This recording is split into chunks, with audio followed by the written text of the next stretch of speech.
This podcast is a production of the Brickyard Network. To find out more about our lineup of ceramic podcasts, visit brickyardnetwork.org.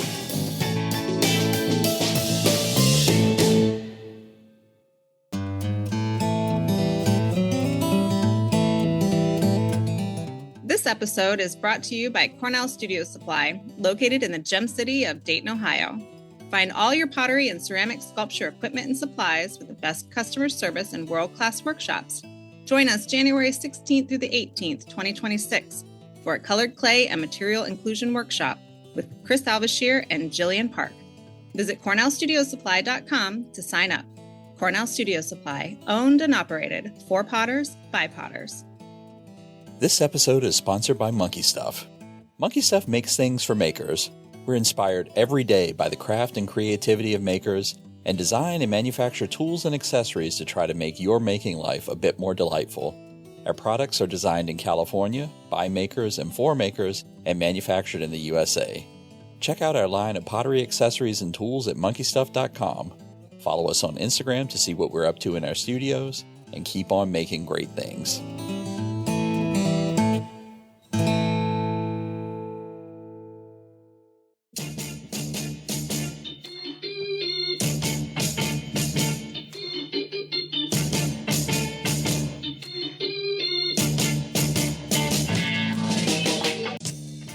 Welcome to the Tales of a Red Clay Rambler podcast, featuring interviews with culture makers from around the world. This is Ben Carter. I'm going to be your host. If you'd like more information on the show, please visit our website, talesofaredclayrambler.com.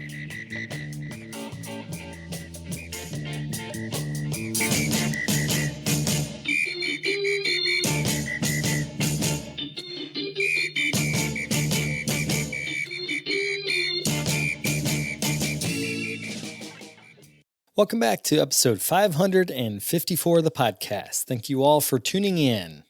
Today on the show, I'm talking with Susan Dewsnap, who uses resist to paint seemingly endless curves that move and undulate around her forms.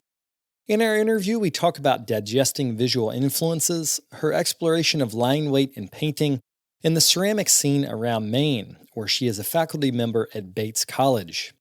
If you'd like to find out more information, you can check the link in the show notes, and you can also check out her website. That's susandewsnap.com. Without further ado, we'll get to the interview.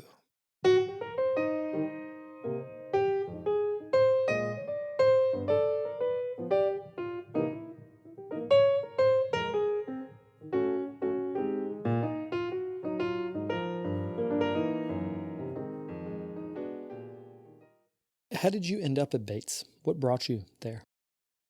A job, which there are very few of.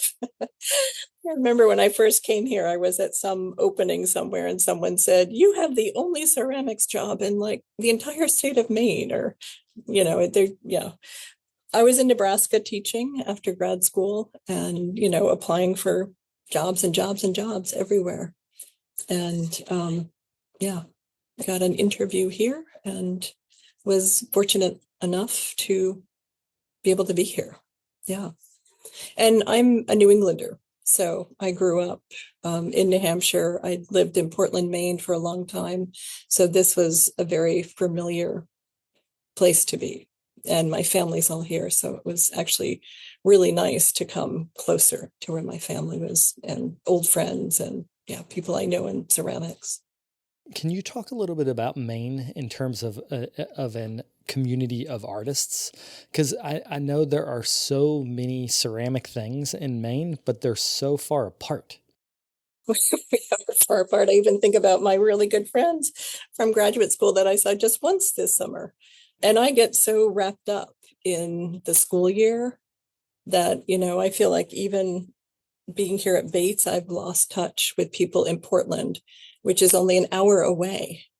But I think that happens, we are kind of really spread out. I think about like people who live up in Deer Isle. That's even from where I am, it's like still almost a 4-hour drive. So we were quite spread out. Yeah. Though I have a number of students who went here to Bates, and a lot of them are working at a ceramic studio in Portland now. And I think a lot of Bates students, when they graduate, kind of stay in Portland or they go to Boston so they stay connected. I know there are more ceramic studios now in Portland. I've heard about that.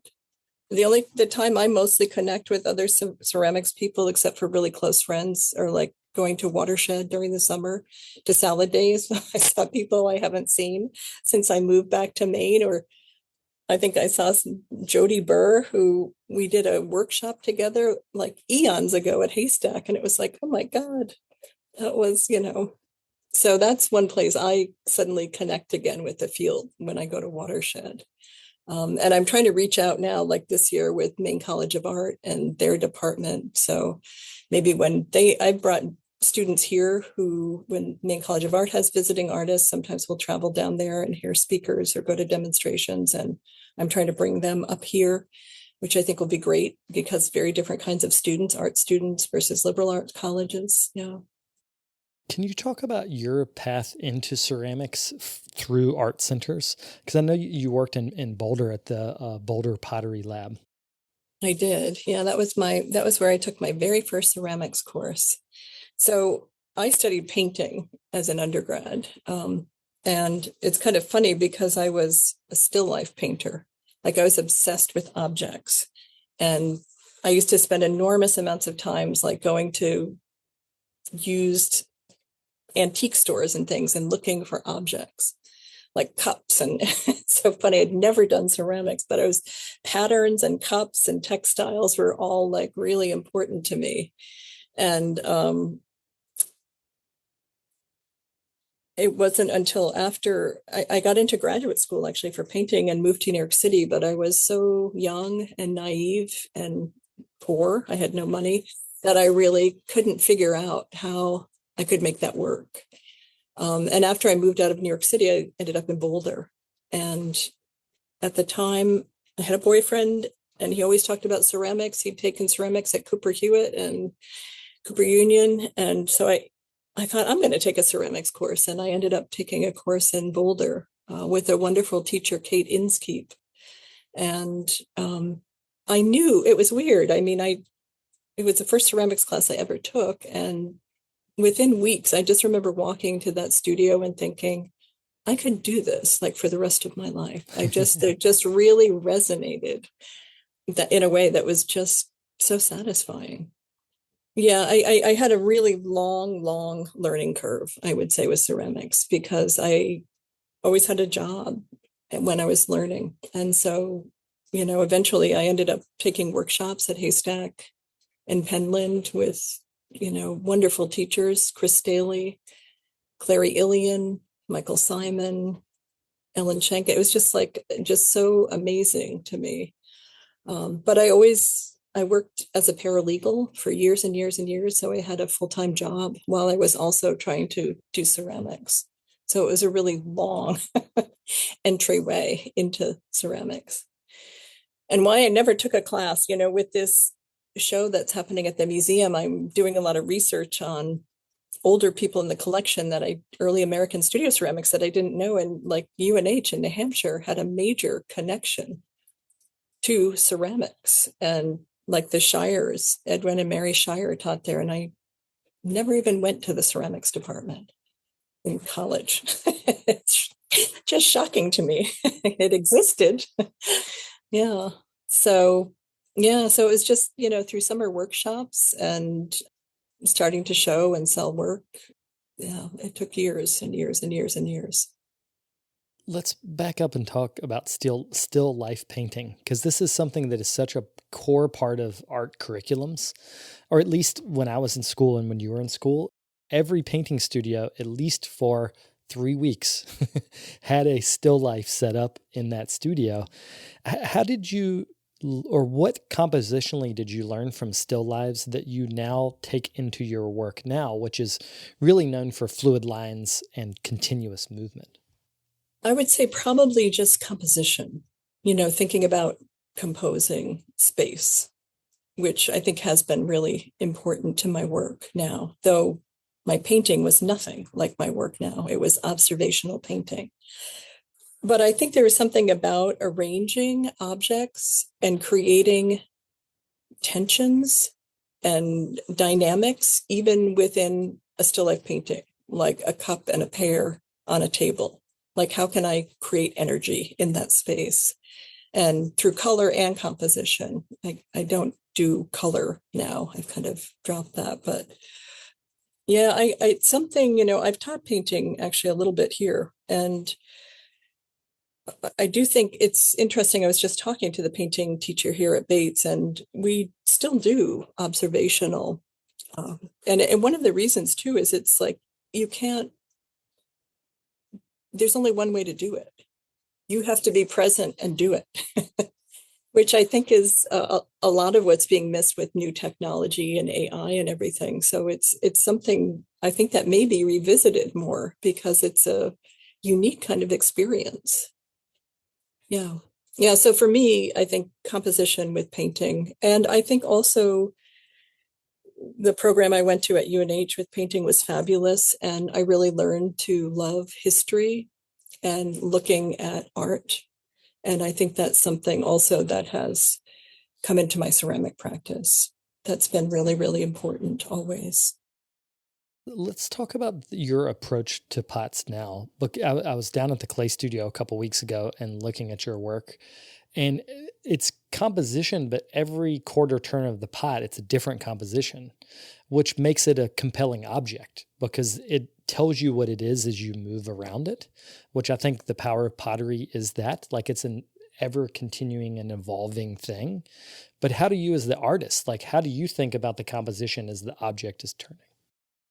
I think I've always been very aware of thinking about that. And I mean, I'm always looking at things. So right now I'm in a glazing phase and I have stuff everywhere that I'm looking at. I'm looking at borders of these fabulous Persian paintings that are like navy blue and then drawings in gold leaf. They're just so beautiful.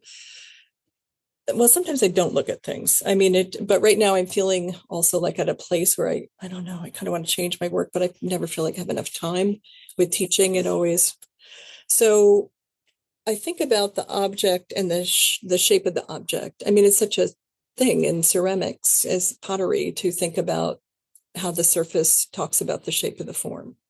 So I'll use that as a starting place for some kind of mark or gesture. Or even if I'm looking at a leaf or something, I'll do a drawing, but not a representational drawing. I'm more interested in it being, it might reference that, but it might not. It might reference plants, but then it's also just kind of abstraction. And then I'll think about how to activate what's there and the form as I continue to draw on the pot. And my husband's always saying, do less, leave more space. And I try to, but I can't. It's just like kind of crazy. I'm going to try today. But it's just like you just start and I just need one more mark there. I just have to do this, or then you do something and it's completely wrong, and it's like, then I have to, right now I'm drawing on white. And so it's like I have this option of erasing too, because you could just blot out huge areas, which is interesting too. But yeah, I try to think, it's almost like I'm creating a little story. It's not a narrative story, but it's like a kind of being present in the moment with what's happening on the pot and really trying to activate that as I move around the pot. Well, when I think about tension and release, because I think about music a lot when it comes to pots, and when I can see music in your pots. So I think about tension and release like a crescendo of music, notes going up. Oftentimes you'll have a larger form that will have like a lot of weight. Like there will be part of the line that has a lot of weight, like a musical crescendo. And then beside it, there will be like a very small, delicate, very fast moving line. And now I realize I'm describing a pot on your website, so people can check it out if they want to see which one I'm talking about. But it's the contrast between the two, the very heavy line versus the very thin, delicate line. It's almost like you have to make thousands and thousands of pots to be able to manipulate line like that. So how did you iterate through your own making process to get better at that thing? A lot of brushes. Like I have hundreds and hundreds of brushes, and I do think it took a long time to kind of find the tools that do what I want to do. And I know, like, when I teach, I don't use those brushes. And so I end up making very different kinds of marks. So it is particular in a way and I was aware of wanting that contrast, the very, very small and then the very large, like kind of having, the tension or the contrast, the variety in weight, kind of like drawing, thinking about drawing, things that happen in drawing with weight of line. But it has been a long time finding the right tools. Though sometimes I will, I'll make a mark and it will be a very small line, but as I'm working, that line might grow thicker and thicker and thicker and thicker. So it's not always what I end up putting down first that stays there. I actually end up changing things based on what else happens. Can you talk us through your process in terms of how you're actually decorating the forms? Well, I draw with wax resist. Sometimes I draw directly on the clay. So like right now I'm doing a lot of porcelain work that I'll probably soda fire. And so I'm drawing right on the porcelain, and that will be a white drawing. Other times I'll put the pot in a bisque slip that's black, and then I'll draw with the wax on the black bisque slip. So I don't have stencils or designs or anything like that. I just work with a brush and draw. And then if I'm doing the black, I actually wash away so that where I've done the drawing, I would like to not do that, but I've tried putting glazes over it and things, and that doesn't work. It gets I lose the crisp quality of the edge. So, and then sometimes I will then dip the pot in another slip or another slip in a glaze. But then there's, usually something else that contrasts with whatever the color of the drawing is. Yeah, and then soda fire. This sounds like a silly question, but when you're decorating, how close are you to the pot? Because you have these huge gestural lines, but how do you physically get it onto the pot? It depends on the size of the piece, if I'm really close or further away. But, I use these brushes that have long bristles, and sometimes they do what you want and sometimes they don't. And then like I'm using different waxes now. So when I'm drawing on the porcelain, I'm using this thin wax that's like impossible. It just drives me crazy. It's like, it's so slippery that the brush just doesn't stay. And then when I do the black slip, I use a different wax. I've also, experimented with every wax that exists on planet Earth. And my favorite wax, which used to be at Continental Clay, they don't sell anymore. Like a few years ago, all of a sudden they stopped selling this wax that worked the best. So it's also, I've had a lot of failures in the last couple of years where I've tried waxes and then in the kiln, they start flaking off early in the firing. And then little flutters of wax float around the kiln and end up in your other pots. Oh. You end up with black spots in places you don't want them. Yeah, I think that drawing practice is just developing confidence too over time with mark making. It's something I talk about when I teach that I think is something that made ceramics so exciting for me, is that total commitment, and where it can fail. It just can go wrong so easily, but it's also what really keeps it alive. So it really, you have to be present when you're doing things. And if it goes wrong, then it's like, okay, now what do I do? And sometimes there's often a solution, it can work out and be a real positive. Sometimes it can't, but I think that's something that really made me very engaged with ceramics. And it's something with the glazing too that keeps me involved with that. Just being present, trying to be present every moment. Almost like a, meditation or painting or, yeah. It's a high risk, high reward style of painting. Like you mentioned, even the viscosity of the wax coming off the brush. Like we've been testing waxes at the clay studio that I'm running. Same issue. Like some of them, the viscosity is so high that you just keep moving longer than you want. Right. Sometimes I'll actually do the lining of the pot after I've done all the decorating. And so I'll have to protect the pot. And I bought a wax a few years ago to protect it. It was great. It dried really quickly and it worked really well. But when you dip or got any water or wetness, you couldn't hold the pot. It became so slippery. It was like, oh my God. It was like something quite unexpected. What are you using now? Like, what are the waxes that you prefer? I still am trying to find the white wax. And the last place I found it was in Canada. And I think it was from a place called, it's still that Serre A white wax. And then I'm using something called Reed's wax when I draw directly on the clay, but that's the one that's very slippery. So it's hard to really control it. And even with, dye in it, it's hard to see. When I lived in Shanghai, there was a Japanese potter that was using this wax that it was closer, I think, to a resisting stain. Like it looked like completely clear water, but it was purple. And he was doing these amazing things with it, but it was super waterproof. Like once it was on there, you could not, like nothing was going to penetrate it. So he was doing very close line work, but then when it was dunked in the glaze, it was almost like the glaze was 3D because it was resisting it so much that it set up on the surface. Yeah.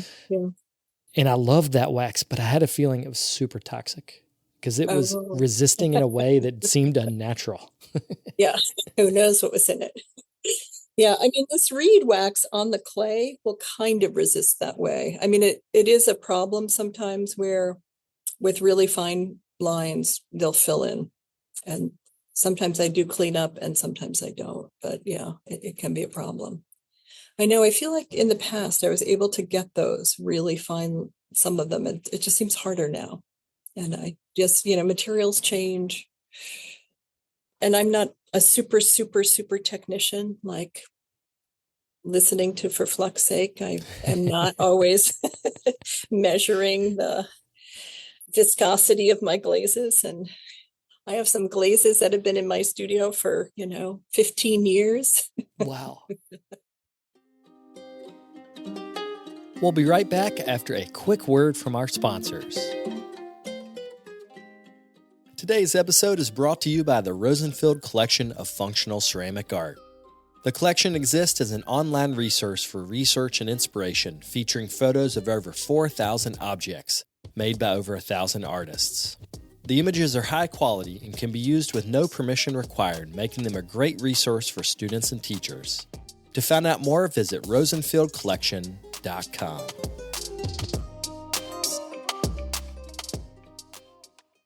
One of the things you said is developing confidence, like confidence in yourself, developing confidence in the line, and also the process, So like your soda firing, which has some variability just built into the process.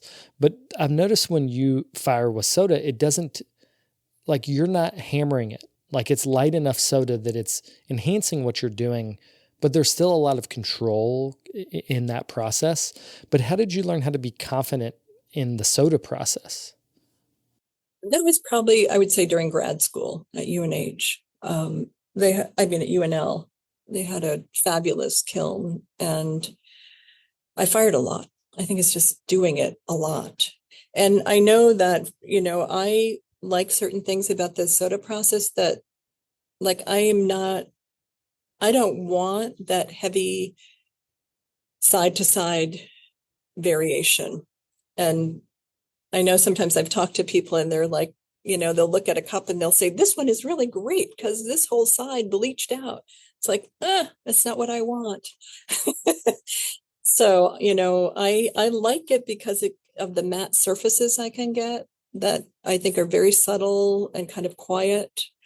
I don't like that big flash. It doesn't really work for my work. And I actually have a little bit of a problem with that now because glazes I've used for years and years that I could get really lovely, slow cooling matte glazes and some very subtle color variations. We have a nuke soda kiln and it cools really quickly and everything is shiny. So I'm also kind of having to go to different surfaces for that particular glaze that I've used for a really long time. It was a big part of my work and I can't use it anymore. So, but yeah, I like the soda to be just subtle. I love it when it's just barely wet with soda, like it's almost kind of dry. And I think it just gives a quietness to the pots and it lets you see the drawing. So I kind of, yeah, I soda quite light. I don't use a lot of soda in the kiln. So you mentioned earlier that you're taking color out. At least right now, you're not using a lot of color. But when I was researching you and looking back in your website and just looking at all these different things, what I noticed is that you're using color the same way, even though the colors change. So one of my favorite examples, you had this like red decoration with this green that was beside it or around it. And the green was having some variation, but then the red was super flat. And that play between a variable surface and a flat surface is what the soda also has, like it's that fuzziness versus clarity. So what is it about that type of color that you like? That might have been a time where I actually for a little while was using China paints on the pots too. And that's what I think. Though sometimes I will make a slip that has color. And for a while I was also using a stain that was really lime green. And I was kind of painting that underneath. So it would come through, as another layer of color. And then sometimes I'll use a pink slip also that will contrast. But it may have been, if it was on my website for a while, I also used China paints where it became really flat and sat on the surface. Maybe I'll do it again. I mean, I have these pots in my studio and everybody always comes in and picks them up and said, oh, I like this. And it's actually a pot that has like orange and dark maroon China paint on it. Oh, okay. So I think, maybe I'll go back to that. It's super flat. Yeah. And I think actually at times too, I've also used some green decal paper, which is really flat and goes on after the firing. And that may have been also where some really flat green was happening. Yeah, it was so beautiful. Just the boldness of the color combination combined with the boldness of the brushstroke just felt really like a great contrast with how solid the form is. I mean, we haven't talked about form that much yet, but your forms, we should say, are like very classically proportioned so that they feel very solid, very substantial. And it's a great counterpoint to all the activity that's happening. Yeah. I do try to keep the forms fairly simple, I guess I would say, or minimal, so that they have space for that surface. Yeah. And then volume, like trying to play with what's being enclosed as an internal volume and how that can be reflected on the surface to kind of make you aware of that inside versus outside. Yeah, maybe I'll have to go back to China paint. I did on my last firing, which pieces came out too shiny. I was actually trying some of the green decals again, but right now it's not working. So we'll see. Everything takes time. Well, one of the things that I love about being able to interview you on Zoom is I'm getting a little snapshot of what's behind you, your inspiration wall. And what I'm seeing is not what I thought I would see. So like hearing that you've worked in China paint, like that's so surprising to me. But then when I'm looking at your inspiration wall, there's a Majolica della Robbia piece there. There's contemporary painting there. Like you're looking at such a broad spectrum of things. So can you just talk about what you're looking at now and then how you get that into the pot? Like, how do you digest your influences is maybe a clearer way to say that. I mean, I do think that's time and years of looking. I've definitely been interested in painters people who are almost minimalist, like Ellsworth Kelly, like color field painters, and just thinking about what do you do with space and how can you activate it? And like Stuart Davis is one of my favorite painters. His abstraction, I just think his paintings are amazing. Yeah, and sometimes I have all those influences and then I don't use them. I think I've used them over time and there's always new things coming in. I'm always looking at something new, something different. It's not always the same thing. And I think that's kind of what I'm trying to do now. I feel like I want to be more minimal in my work, but I'm looking at maximal things. So it's like kind of crazy. Like, I want to be more minimal, but I'm looking at these Persian paintings that are just so ornate and decorative. It's like, why are you looking at that? But sometimes I look at pieces for ideas about line or how form is articulated. A lot of times just how line is used, because I'm using line a lot. And then like Stuart Davis are things about positive, negative space and composition. His is much more architectural, I would say, and hard edge a little bit. But, he does these odd organic forms and scale, thinking about the scale of the piece and the scale of the mark is something I think that really is important. And sometimes I forget about that. Like if I've been working on cups, I'll go to a larger piece and then I forget, oh yeah, it's larger. I need to change the scale of the mark, or it becomes way too busy, So there's lots of failure still where things, you forget. It's like if you're, that process is so important, that doing continually. And that's something with teaching, I think that becomes really kind of challenging.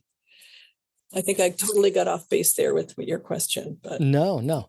And actually I wanted to geek out a little bit on historical ceramics, because I was reading this Glenn Brown article that he wrote about your work. He mentioned, or you had mentioned, Suzhou ware, which is like hands down one of my favorite Chinese ceramic traditions. Me too. Yeah, I could tell. So what do you love about that? I think when I first saw that work, I was pretty early on in my making. And I think just the way that they sgraffitoed slip was quite amazing to me. Just, it seemed so spontaneous and fluid. And I went back to looking at that work when I was in graduate school. And it actually was one of my professors, Eddie Dominguez, who kind of was talking to me about how I was using it in the work and getting me to think about scale in a different way. And it was like, oh, I'd never thought about it like that.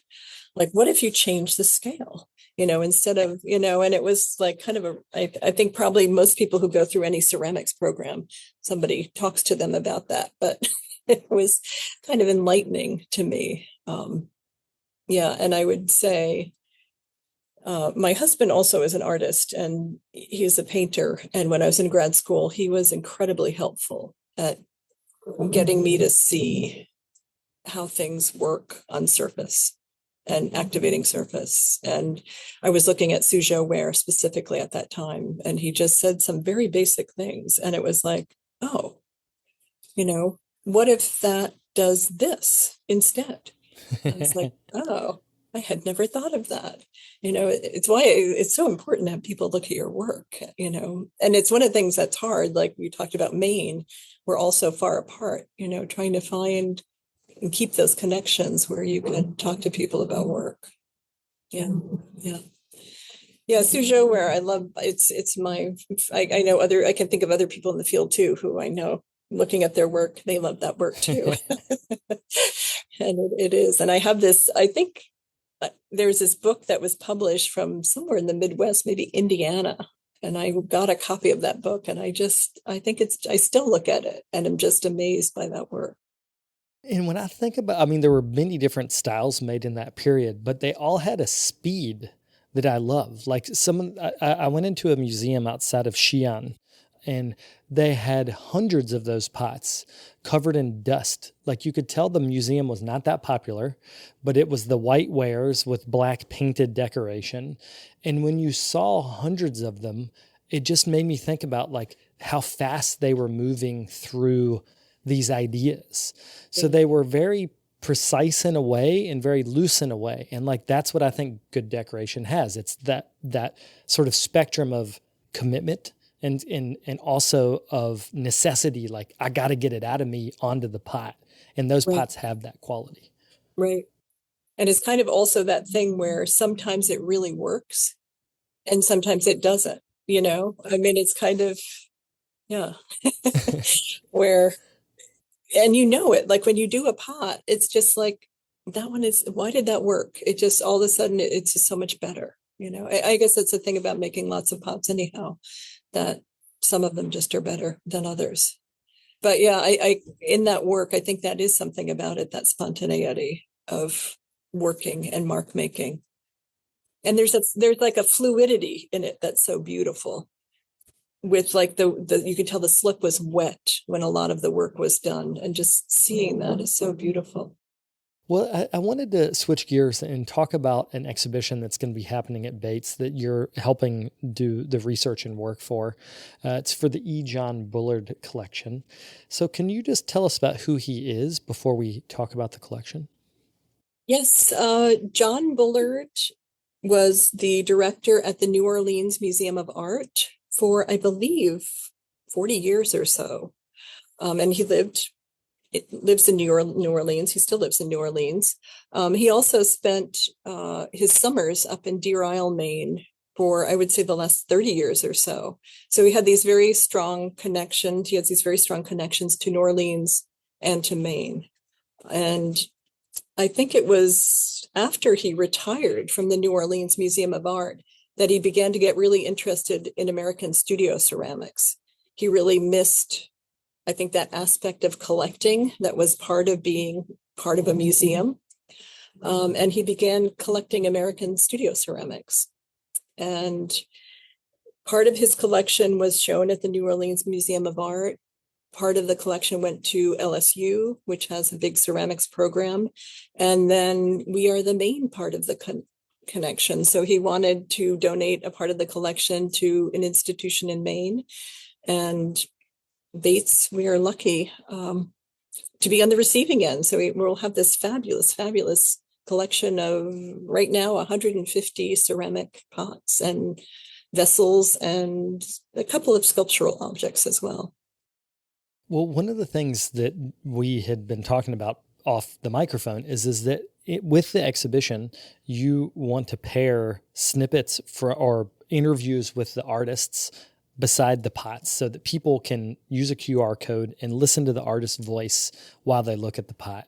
Which, to be honest, when you got in touch about this is my dream, that people will hear Michael Simon talking about intuition when you're looking at a teapot of his or whatever the object is, because there's a combination of the artist's voice and the object that's like the totality of the artist experience. So can you talk just a little bit about how you engage people that aren't potters in a museum setting when you're showing them a lot of pots? Yeah, a lot of that's up to the museum. No, and I think actually it has been something that has really been a concern of the curator who's putting the show together, Samantha. How do we get people who don't know about pots to be interested in looking at pots? And so she's been working to kind of create ideas that are associated with pots as entryways, so that maybe pots will focus on form, or maybe they'll focus on surface, or maybe they'll focus on narrative, as a way for people who haven't thought about pots to enter the realm of pots. And I think she's hoping that this will work almost like in a circle, and that as you move through the museum, you'll move through these ideas and you'll look at the pieces and you'll start thinking about what's happening with these pots. And I think we're going to do some things too, just trying to introduce basic touch things where different kinds of clays, what does it mean, earthenware versus stoneware versus porcelain and things like that, So there will be a little bit, but I think having like these, recordings will just be really, really wonderful. And hopefully even make people more curious to keep looking. Yeah, and I hope that it gets people to be as turned on by looking at the pots as they are by making the pots. Because like if I wanted to create more potters, I know all I got to do is get them in the studio because the process is so seductive.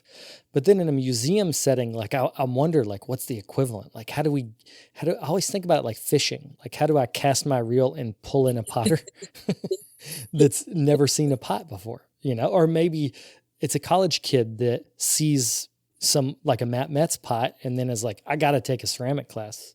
Yeah, maybe. We'll hope. Yeah. And I do think like with not, having that tactile experience of actually making ceramics too, it's like you can't quite understand what's going on in pots.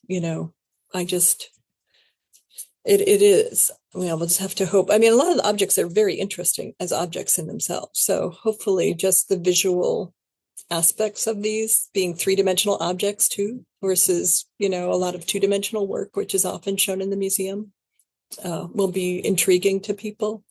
I know I was thinking like things, I was talking to someone in the museum, like, wouldn't it be great if like drawing classes here went and did drawings of pots? And I think I'm going to make ceramic students go draw pots because it's such a great idea to like look really hard and suddenly you see these things you never saw and think about things too.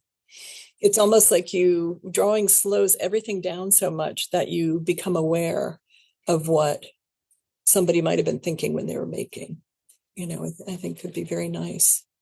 When is that exhibition going up? It's going to open on October 24th. And it goes through, I think, late March of 2026. So it will be up for, I think, a solid 5 months or so. It will be nice. I feel so fortunate that I get to be a part of the process, but I'm also so jealous that I don't get to see the pots. Well, you can come up, Ben.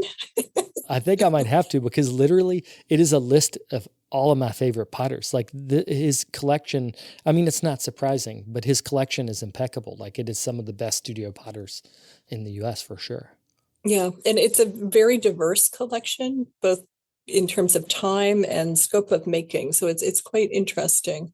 And we've, Sequoia Miller from the Gardner Museum in Toronto is writing the introduction, which we are so grateful for because he pulled together so many ideas. There's so many different divergent ideas in this collection. And it's just really wonderful to read about the history and American studio ceramics. Yeah. So we're grateful for Sequoia writing an article too. Well, to wrap up, can you leave how people could see your work? So maybe your website or social media? I have a website, susandewsnap.com. And I try to keep it updated every year. But I feel like so short on time that I haven't, and all my potters always say, you have to do Instagram. And I have yet to succumb. But, now they're blocking everyone from going on Instagram. So I may succumb. So I'll have an alias out there. Well, thanks so much. It was very nice to chat with you today. Yeah, thank you, Ben. It's been great.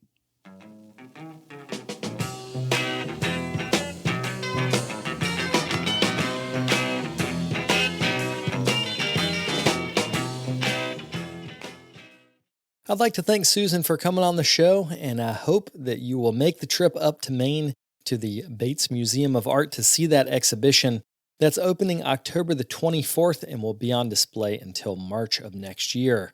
It is an amazing showcase for American studio ceramics, featuring many, many folks that have been on this show, so I'm honored to provide some audio to be a part of that exhibition. Also wanted to take a minute and thank today's sponsors. That's Monkey Stuff, the Rosenfield Collection of Functional Ceramic Art, and Cornell Studio Supply.